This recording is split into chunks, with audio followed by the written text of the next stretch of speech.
Merceolos, toano mamuwenay Justin Carmonalo. MIED, kasikronon kay Kama Eleftheros. MI Aputu, Lugan, Lemery, Batangas. Aptitis Stigmis Pudasi Turistiki, Diacrisista, Kulehia, Lemery. Siyaf tutapityo, Taipeskef Tume, Tinalada.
So let's travel from our home country, Philippines, to the country of Greece.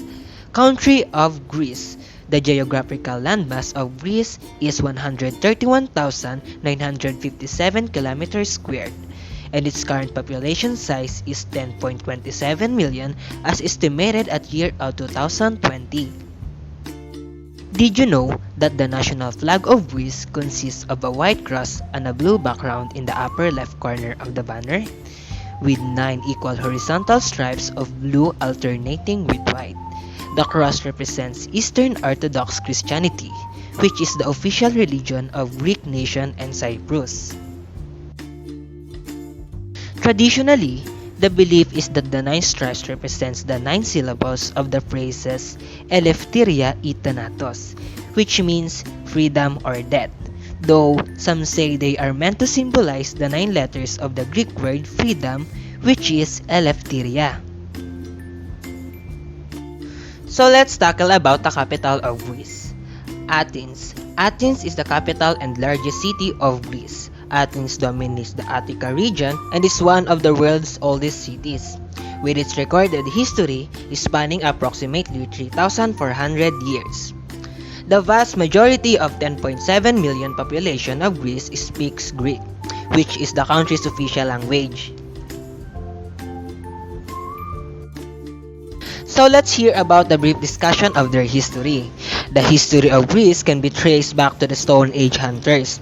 Later came early farmers and Minoan and Mycenaean civilizations. This was followed by a period of wars and invasions known as the Middle Ages. Around 1100 BC, the people of Dorians invaded from the north and spread along the west coast. In the period 500 to 336 BC, Greece was divided into small city-states, each of which consisted of a city with the surroundings countryside. Did you know that Greece is known for being the cradle of Western civilization, the birthplace of democracy, the Olympic Games, and its ancient history and magnificent temples? Ancient temples in Greece include the Parthenon at Acropolis in Athens, the Temple of Apollo at Delphi, and the Temple of Poseidon at Sonion. So let's move on to their national and traditional dress. Chiton is a tunic of 2 different styles, Doric and Ionic, worn by both sexes. Chlamys is an outer garment used as a short cape or cloak. Peplos is a garment worn mainly by women over a chiton or instead of one. Epiblema is a shawl worn over a chiton or peplos by both men and women. And especially in terms of culinary delicacies, Greece will not also left behind. Moussaka is a creamy delicious dish made of spiced meat, beef or lamb, cooked in tomato sauce and then layered with fried eggplant and bechamel sauce. This is one of the ultimate traditional Greek dishes. Papoutsaikia is a stuffed eggplants that are first baked until soft and then filled with a tomato-based meat sauce, topped with bechamel sauce and cheese, and baked till they get beautiful golden color. The dish called papoutsaikia because its shape resembles little shoes. Due to its ingredients, the dish tastes a lot like moussaka. Zotzokakia or Greek meatballs are sausage made from mixture of ground pork and beef, cumin and olive oil which are cooked in red wine sauce. These Greek meatballs are served with rice on the side of Zotzokakia is very filling and are perfect in cold winter days. Greece is a parliamentary representative democratic republic, where the president of Greece is the head of the state and the prime minister of Greece is the head of government within multi-party system. Legislative power is vested in both the government and the Hellenic Parliament. Between the restoration of democracy in 1974 and the Greek government debt crisis, the party system was dominated by the liberal conservative New Democracy and the New Social Democratic PASOK. Greece is an overwhelming Orthodox Christian nation, much like Russia, Ukraine, and other Eastern European countries, and like many Eastern Europeans, Greeks embrace Christianity as a key part of their national identity. So here's the tourist attraction that you should include on your bucket list once you visit the country of Greece. Santorini. Santorini is the attraction in Greece that is a volcanic island in the Cyclades group of islands of Greece. This place is famous for its fantastic scenery, stunning sunsets, white houses are often slaughtered. Fira. Fira is Santorini's capital and this place is Venetian and Cycladic architecture of the marriage. Santorini has a white stone street, the bustle of visitors who buy souvenirs in the shops, as well hotels and cafes. The most remarkable of this place is its sticking to the edge of a cliff as high as 400 meters or 1,300 feet. Mykonos. Mykonos attractions popular among cosmopolitan islands of Greece and was widely acclaimed as one of the tourist attractions in Greece. Mykonos town is a stunning white town with small streets and whitewash in various lined the streets. This place is also famous for its beaches and nightlife and diverse and intense as you can see in the many bars and nightclubs.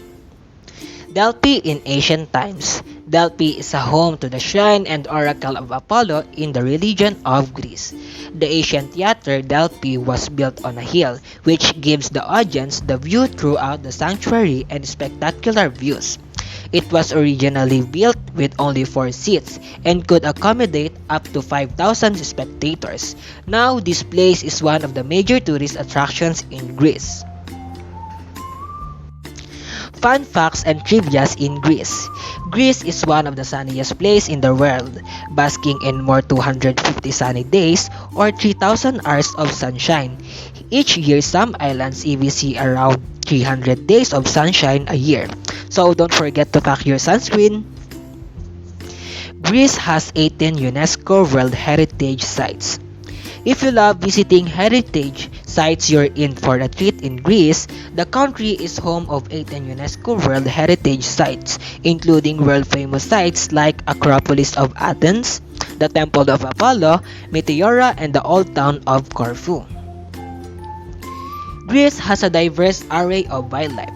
With all those incredible coastal and mountainous landscapes, it's no wonder that Greece is home to some of the world's most unique animals. Some animals are even found only on specific Greek islands, including seals, turtles, frogs, lizards, snakes, fish, butterflies, mice, and even the krikri, which is the Cretan wild goat. Some fun facts about Greece for bird watchers. There are 240 bird species in the country. Consider planning your trip for winter as this is when over 100,000 birds and hundreds of birds migrate to the wetlands of Greece each year. So that's it for our today's video. I hope you enjoy and learn from our virtual trip on the country of Greece.